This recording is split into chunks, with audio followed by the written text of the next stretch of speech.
Hello everyone, welcome to CGPSC Foundation course by CGPSC Learnology। आज हम भूगोल का लेक्चर 2 करने जा रहे हैं। लेक्चर 1 में हमने कल देखा था सिलेबस, जो थोड़ी हमने डिस्कस किया था कि क्या क्या सिलेबस होने वाले हैं ज्योग्राफी के लिए। साथ ही हमने पहला टॉपिक जो था जनरल इंट्रोडक्शन ये शुरू कर दिया था। कल हमने काफ़ी कुछ देखा था, जैसे कि स्कॉलर्स जो बुक लिखे हैं ज्योग्राफी के ऊपर, फादर ऑफ जियोग्राफी किसे कहते हैं। इसके बाद हमने अंगारा लैंड, गोंडवाना लैंड का कॉन्सेप्ट देखा था। आज हम उसी कॉन्सेप्ट को आगे बढ़ाएंगे। हम देखेंगे कि कैसे अंगारा लैंड और गोंडवाना लैंड जो पेंजिया का हिस्सा था, इससे 7 कॉन्टिनेंट अलग हुए, और उन 7 कॉन्टिनेंट के अलावा हम ओशियन भी देखेंगे, महासागर। इसके अलावा हम इंडिया के 28 स्टेट और 8 यूनियन टेरिटरी कभी मैप में प्लॉटिंग करेंगे। इसके बाद हम ये भी देखेंगे कि इंडिया का वर्ल्ड में क्या पोजीशन है, एरिया वाइज इंडिया किस पोजीशन पे रैंक करता है, साथ ही टॉप 10 कंट्री कौन है एरिया वाइज वर्ल्ड में। इन सबको आज हम डिटेल में अध्ययन करेंगे। तो आज के क्लास के जो विषय वस्तु, जो टॉपिक्स होने वाले हैं, ये इस प्रकार है। कल हमने जो पेंजिया का टॉपिक शुरू किया था, आज इसको हम डिटेल में अध्ययन करेंगे। इसमें हम समझेंगे कि टेक्टोनिक प्लेट्स क्या होते हैं, इसके टकराव से क्या होता है, इसके जब ये दूर होता है तब क्या होता है, भूकंप, ज्वालामुखी, ये सब क्यों आते हैं। इसके अलावा हम ये भी देखेंगे कि इनके अलगाव से 7 महाद्वीप कैसे उत्पन्न हुए, 5 महासागर का क्या कॉन्सेप्ट, हम ये समझेंगे। भारत के 28 राज्य, 8 यूनियन टेरिटरी का मैप में हम चित्रण करेंगे। इनका पोजीशन देखेंगे कि मैप में यहाँ ये कौन से पोजीशन में आते हैं। दुनिया के 10 बड़े देशों को हम देखेंगे मैप में प्लॉटिंग करके, और इनके अंदर बहुत सारे कॉन्सेप्ट हैं जिनको हम समझेंगे। अगर आपने कल का वीडियो नहीं देखा है तो आप एक बार उसको देख लें। वो बेसिक कॉन्सेप्ट था जिसके थ्रू हम आगे बढ़ रहे हैं, और इसी सीरीज में आज हम ये दूसरा लेक्चर लेके आ रहे हैं भूगोल का। चलिए शुरू करते हैं। तो कल हमने कॉन्सेप्ट देखा था पेंजिया, पेंथलासा, तेथिस सागर, और कैसे ये 2 भाग में बढ़ गए थे, जिसे अंगारा लैंड, अंगारा या लॉरेशिया, आप दोनों बोल सकते हैं। लॉरेशिया भी कहा जाता है, अंगारा लैंड भी कहा जाता है, और जो नीचे का हिस्सा था ये था गोंडवाना लैंड। तो ये दोनों कैसे अलग हुए, इसके बाद इस अलगाव का क्या कॉन्सेप्ट है ये देखते हैं हम। तो आज हम इसी कॉन्सेप्ट को समझेंगे कि जो प्लेट है ये अलगाव क्यों होता है। ये अलगाव होता है टेक्टोनिक प्लेट्स के वजह से। टेक्टोनिक प्लेट्स क्या होते हैं, क्या कॉन्सेप्ट है जिससे ये अलग होते हैं। तो चलिए मैं आपको टेक्टोनिक प्लेट्स के सिद्धांत को समझाता हूँ। कैसे पेंजिया से अंगारा लैंड, ये ऊपर वाला पार्ट, और गोंडवाना लैंड, और फिर आज जो 7 महाद्वीप हमारे पास हैं, ये कैसे बने, और इनमें भारतीय प्लेट की क्या भूमिका रही। सबसे पहले समझते हैं कि प्लेट टेक्टोनिक्स क्या होता है। हमारी पृथ्वी के सबसे बाहरी ठोस परत, जिसे स्थलमंडल लिथोस्फीयर कहते हैं, जिसको हमने कल देखा था, इन टुकड़ों को ही टेक्टोनिक प्लेट्स कहते हैं। ये प्लेटें पृथ्वी के भीतरी हिस्से में मौजूद पिघली हुई चट्टानों के ऊपर धीरे धीरे तैरती रहती है। इस गति को ही महाद्वीपीय विस्थापन या कॉन्टिनेंटल ड्रिफ्ट, कॉन्टिनेंटल ड्रिफ्ट कहते हैं। ये प्लेटें साल में कुछ मिलीमीटर से लेकर कुछ सेंटीमीटर तक खिसकती हैं, और इन्हीं की गति से भूकंप, ज्वालामुखी और पहाड़ों का निर्माण होता है। लाखों साल पहले पृथ्वी पर आज जैसे अलग अलग महाद्वीप नहीं थे, बल्कि एक ही विशालकाय महाद्वीप था, जिसे पेंजिया कहा जाता था। पेंजिया चारों ओर से एक विशालकाय महासागर से घिरा था, जिसे पैंथालासा कहते थे। लगभग 200 से 175 मिलियन साल पहले पेंजिया धीरे धीरे टूटना शुरू हुआ। यह 2 बड़े हिस्सों में बढ़ गया, अंगारा लैंड या लॉरेशिया, यह उत्तरी भाग था, ऊपर वाला जो नॉर्थ हिस्सा था, और गोंडवाना लैंड साउथ। नॉर्थ के हिस्से में आज के उत्तरी अमेरिका, यूरोप और एशिया भारत को छोड़कर शामिल थे। गोंडवाना लैंड यह दक्षिणी भाग था, जिसे आज के दक्षिणी अमेरिका, अफ्रीका, अंटार्कटिका, ऑस्ट्रेलिया और भारतीय महाद्वीप शामिल थे। इन दोनों बड़े महाद्वीपों के बीच में एक नया महासागर बना, जिसे तेथिस सागर कहा गया। समय के साथ गोंडवाना लैंड भी छोटे छोटे टुकड़ों में बिखरना शुरू हुआ। यहीं से भारतीय महाद्वीप की यात्रा शुरू हुई। लगभग 100 मिलियन साल पहले भारतीय उपमहाद्वीप, जो उस समय एक अलग प्लेट था, उस समय ये एक अलग प्लेट था, गोंडवाना लैंड से टूटकर अलग हो गया। जो यहाँ पे ये अटैच था, यहाँ से टूटकर ये अलग हो गया। गोंडवाना लैंड से टूटकर तेज गति में ये उत्तर दिशा की ओर बढ़ने लगा। ये लाखों साल तक तेथिस सागर को पार करते हुए उत्तर की ओर बढ़ती रही। धीरे धीरे भारतीय प्लेट ना यहाँ जाते जाते एशिया से टकरा गई, जो एक अंगारा लैंड का हिस्सा थी। तो भारत का जो सफर था, भारत का, वो गोंडवाना लैंड से हुआ था, लेकिन बाद में वो टूटकर एशिया में आ गई। जो टक्कर इतनी जोरदार थी कि जो मुलायम चट्टानें थीं, ये ऊपर उठनी शुरू हो गई, और दुनिया की सबसे बड़ी ऊंची पर्वत श्रृंखला जो आज हम देखते हैं, हिमालय, इसका निर्माण हुआ था। तो ये आज भी खिसक ही रही है, कुछ मिलीमीटर से कुछ सेंटीमीटर। इसलिए हिमालय का हाइट आप देखेंगे बढ़ते रहता है, हर साल कुछ इंच कुछ मिलीमीटर ये बढ़ते ही रहता है।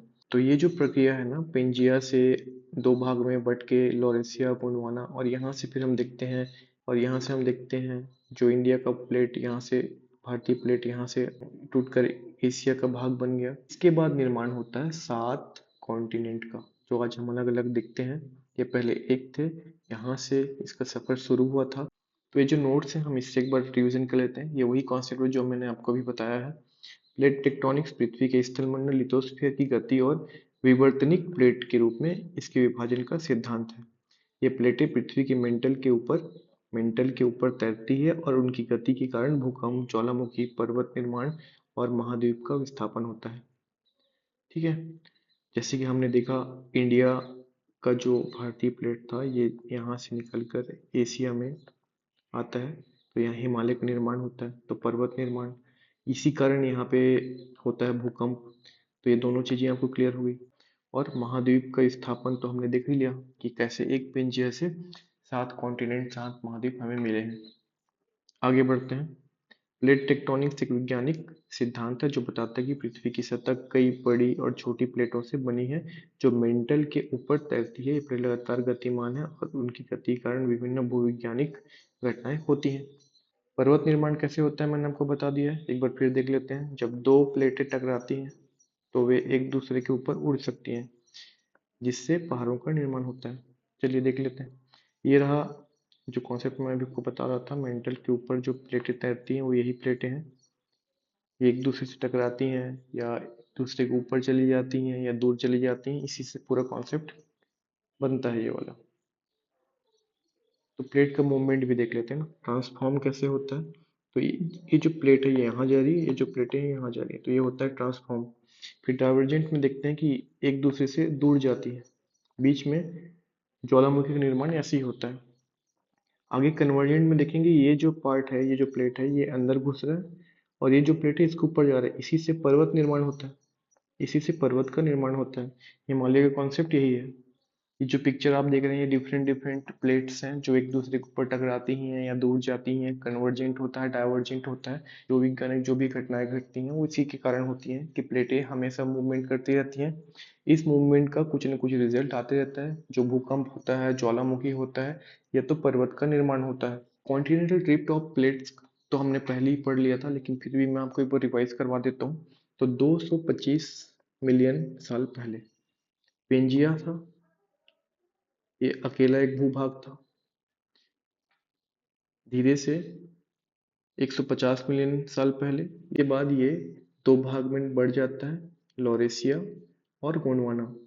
गोंडवाना लैंड भी धीरे धीरे टूटना शुरू होता है। इसी में इंडिया, इसी का भाग था इंडिया, लेकिन इंडिया का प्लेट, जो भारतीय प्लेट है, ये टूट जाता है, और ये उत्तर की ओर भागने लगता है, उत्तर की ओर मूव करने लगता है, और ये एशिया के प्लेट से टकरा जाता है। और आज इंडिया एशिया का भाग है, और इसी टकराव से हिमालय भी उत्पन्न हुआ था। हिमालय आज भी बढ़ रहा है, आज भी ये जो प्लेट है, ये भले ही यहाँ पे अटैच हो चुका है, फिर भी ये ऊपर की ओर भागे जा रहा है। इसी कारण हिमालय का हाइट हर साल कुछ मिलीमीटर से कुछ सेंटीमीटर तक बढ़ जाता है।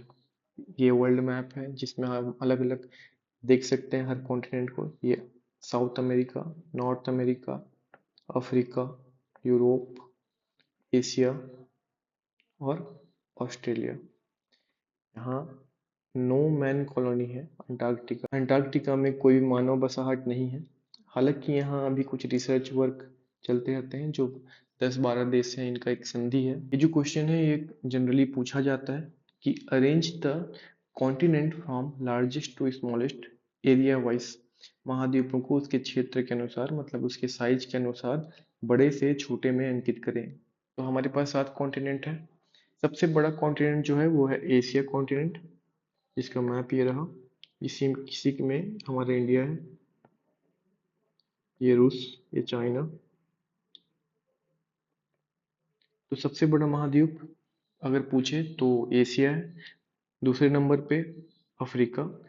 तीसरे नंबर पे नॉर्थ अमेरिका, जिसे हम उत्तर अमेरिका भी कहते हैं। चौथे पे साउथ अमेरिका। पांचवे पे अंटार्कटिका। अंटार्कटिका पे कोई भी मानव बसाहट नहीं है। कुछ देश यहाँ पे रिसर्च का कार्य करती हैं। आगे बढ़ते हैं। यूरोप 6वें नंबर पे है। और जो सबसे छोटा महाद्वीप है वो है ऑस्ट्रेलिया महाद्वीप। तो एक छोटा एक बड़ा आप याद रखेंगे। जो बड़ा महाद्वीप है सबसे बड़ा वो एशिया है। जो सबसे छोटा महाद्वीप है वो है ऑस्ट्रेलिया। आगे बढ़ते हैं, देखते हैं हमारे पास कितने महासागर या ओशियन है। तो पहले ऐतिहासिक रूप से 4 महासागर माने जाते थे। पैसिफिक या प्रशांत, जिसको मैं लिख देता हूँ यहाँ पे। पहला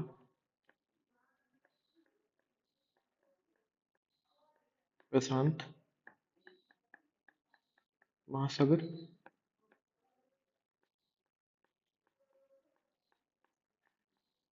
अटलांटिक,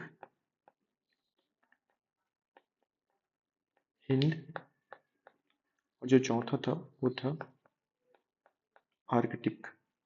तो पहले ऐतिहासिक रूप से 4 महासागर माने जाते थे। प्रशांत महासागर, अंटार्कटिक महासागर, हिंद महासागर, आर्कटिक महासागर। हालांकि अब अधिकांश देश, जिनमें यूएसए भी शामिल है, दक्षिण महासागर अंटार्कटिक को 5वें महासागर के रूप में मान्यता देते हैं। इसे सबसे नया नामित महासागर माना जाता है। इंटरनेशनल हाइड्रोग्राफिक ऑर्गेनाइजेशन IHO ने भी इसे 2000 में आधिकारिक तौर पे मान्यता दे दी है। तो अब सामान्य तौर पर 5 महासागर माने जाते हैं। कौन कौन से हैं? तो पैसिफिक, सदर्न, अटलांटिक, इंडियन और आर्कटिक। यहाँ पे एक टोटल 5 जो महासागर है इनका मैपिंग है। यहाँ पे हम देख लेते हैं। पैसिफिक ओशन है, अटलांटिक है, आर्कटिक है, सदर्न और इंडियन। ये 5 महासागर हैं अभी। इनका डिटेलिंग पढ़ लेते हैं। दुनिया में 5 महासागर हैं: प्रशांत, अटलांटिक, हिंद, आर्कटिक और दक्षिणी महासागर। विस्तार में देखें तो प्रशांत महासागर यह दुनिया का सबसे बड़ा और गहरा महासागर है। अटलांटिक दूसरा सबसे बड़ा महासागर, जो उत्तरी और दक्षिणी गोलार्ध में फैला हुआ है। ये उत्तरी और ये दक्षिणी। इसके बाद हिंद महासागर, यह एकमात्र ऐसा महासागर है जिसका नाम किसी देश के नाम पर रखा गया है, और वो देश हमारा भारत है। आर्कटिक महासागर यह सबसे छोटा और उतला महासागर है, जो उत्तरी ध्रुव के आसपास स्थित है। देखते हैं, ये देखिए आर्कटिक।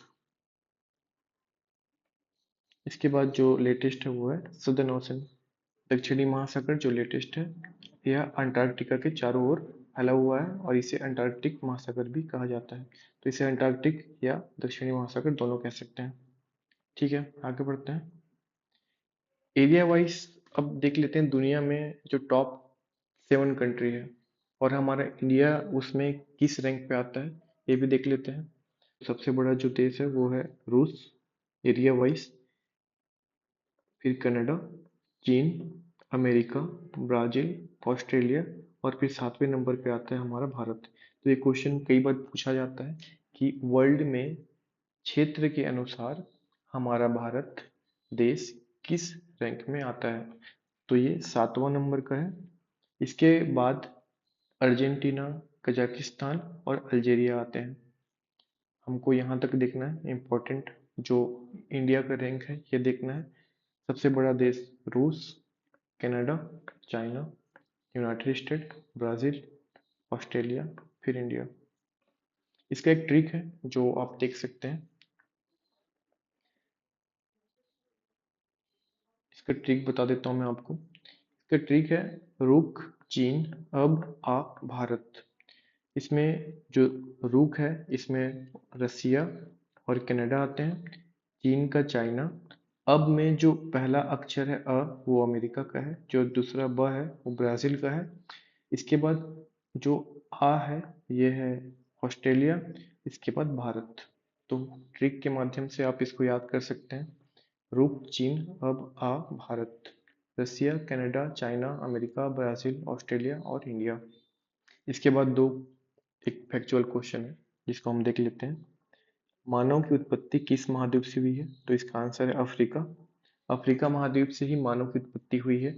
इसके बाद एक क्वेश्चन और बनता है कि मानवीय सभ्यता का गढ़ किसे कहा जाता है? कौन से महाद्वीप को मानवीय सभ्यता का गढ़ माना जाता है?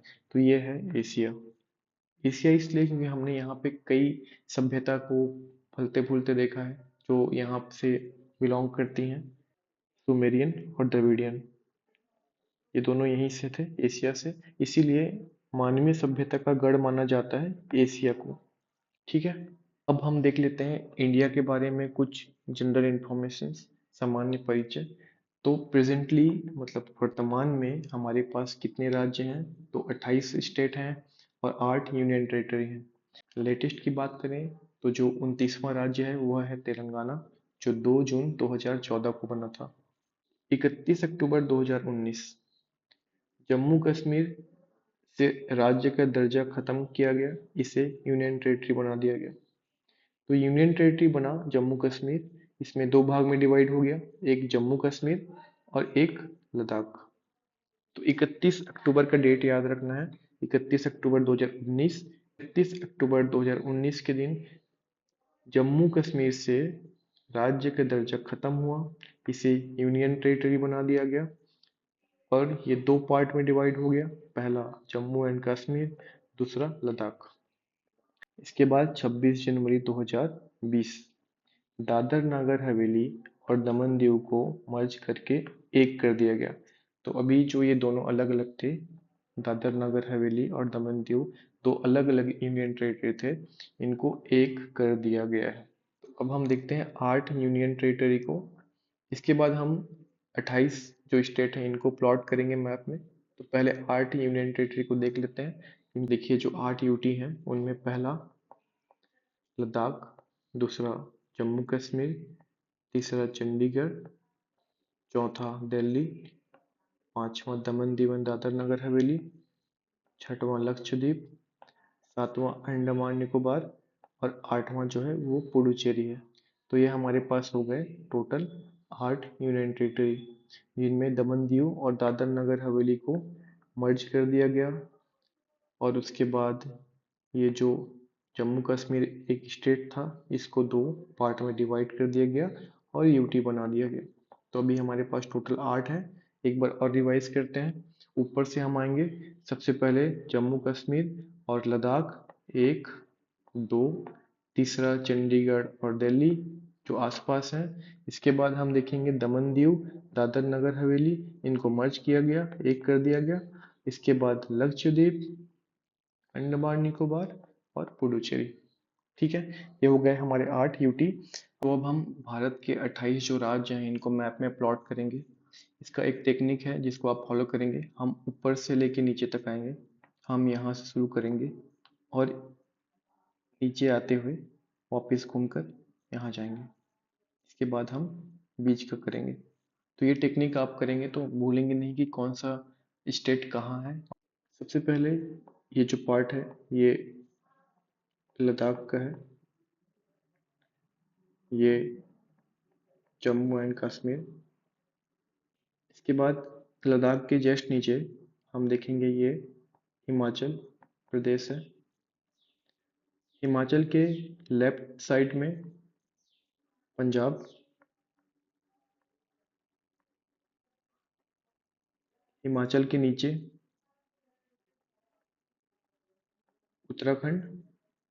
इसके बाद पंजाब के नीचे जो ये वाला पार्ट दिख रहा है ये हरियाणा है, हरियाणा।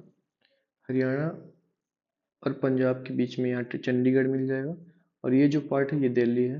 यहाँ हरियाणा, हरियाणा, और इसके बाद फिर ये जो बड़ा सा है ये राजस्थान। राजस्थान के नीचे हम आएंगे तो गुजरात। गुजरात के नीचे ये महाराष्ट्र। महाराष्ट्र के नीचे छोटा सा ये पार्ट है, ये गोवा है। गोवा के बाद कर्नाटका, देन केरल। केरल के बगल में तमिलनाडु, ये आंध्र प्रदेश। आंध्र प्रदेश के ऊपर जो है ये तेलंगाना। तेलंगाना के ऊपर छत्तीसगढ़, और ये एमपी। छत्तीसगढ़ के जो बगल में है और आंध्र प्रदेश के ऊपर में, ये आंध्र प्रदेश हो गया ये वाला पार्ट। और ये जो है ये है उड़ीसा। छत्तीसगढ़ के ऊपर झारखंड, और झारखंड के ऊपर बिहार। बिहार के बगल में यूपी। झारखंड, बिहार और यूपी, ये तीनों हो गए यहाँ पे। इसके बाद ये जो है ये है वेस्ट बंगाल। वेस्ट बंगाल के पास ये जो निकला हुआ है ये पार्ट है सिक्किम का। अब हम प्लॉटिंग करते हैं सेवन सिस्टर का। यहाँ पे काफी कंफ्यूजन होता है, इसलिए आप इसको अच्छे से करें। तो सेवन सिस्टर्स में सबसे पहले हम इसमें असम को प्लॉट करते हैं। ये असम है। असम के ऊपर अरुणाचल प्रदेश। इसके बाद ये अरुणाचल प्रदेश यहाँ तक खत्म होता है। तो ये जो पार्ट है ये है नागालैंड। नागालैंड के नीचे मणिपुर। मणिपुर के नीचे मिजोरम। मिजोरम के बगल में ये जो पार्ट है ये रहेगा त्रिपुरा का।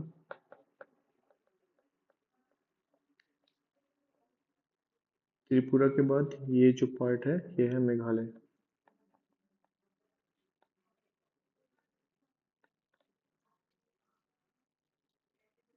तो ये टोटल सेवन सिस्टर हमने कवर कर लिया है। एक असम, एक अरुणाचल प्रदेश, दो नागालैंड, तीन मणिपुर, चार मिजोरम, पाँच त्रिपुरा, छः मेघालय, सात। सेवन सिस्टर कवर कर लिया है हमने। जो यहाँ पे अंगूठे जैसा निकला होता है ये है सिक्किम। इनका कैपिटल आपको पता होना चाहिए। जो असम का कैपिटल है वो दिसपुर है। जो असम का कैपिटल है वो दिसपुर है। दिसपुर। जो अरुणाचल प्रदेश का कैपिटल है वो ईटानगर। नागा नागालैंड का कोहिमा। मणिपुर का